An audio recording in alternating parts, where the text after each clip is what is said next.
जो पाप गंगा में धोया जाता है वह कहाँ जाता है?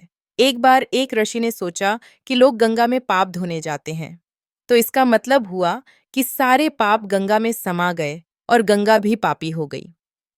अब यह जानने के लिए तपस्या की कि पाप कहाँ जाता है। तपस्या करने के फलस्वरूप देवता प्रकट हुए, तो ऋषि ने पूछा कि भगवान, जो पाप गंगा में धोया जाता है वह पाप कहाँ जाता है? भगवान ने कहा कि चलो गंगा जी से ही पूछते हैं। दोनों गंगा जी के पास गए और कहा, हे गंगे, जो लोग आपके यहाँ पाप धोते हैं, इसका मतलब आप भी पापी हुई। गंगा जी ने कहा, मैं क्यों पापी हुई? मैं तो सारे पापों को लेकर जाकर समुद्र को अर्पित कर देती हूँ। अब वे लोग समुद्र के पास गए। हे सागर, गंगा पाप आपको अर्पित अर्पित कर देती है, इसका मतलब आप भी पापी हुए। समुद्र ने कहा, मैं क्यों पापी हुआ? मैं तो सारे पापों को लेकर भाप बनाकर बादल बना देता हूँ।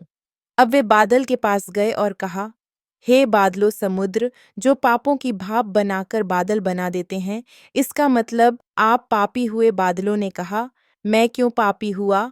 मैं तो सारे पापों को वापस पानी बरसाकर धरती पर भेज देता हूँ, जिससे अन्न उपजता है, जिसे मानव खाता है। उस अन्न में जो अन्न जिस मानसिक स्थिति से उगाया जाता है और जिस वृत्ति से प्राप्त किया जाता है, जिस मानसिक अवस्था में खाया जाता है, उसी के अनुसार मानव की मानसिकता बनती है। इसीलिए कहते हैं, जैसा खाए अन्न वैसा बनता मन।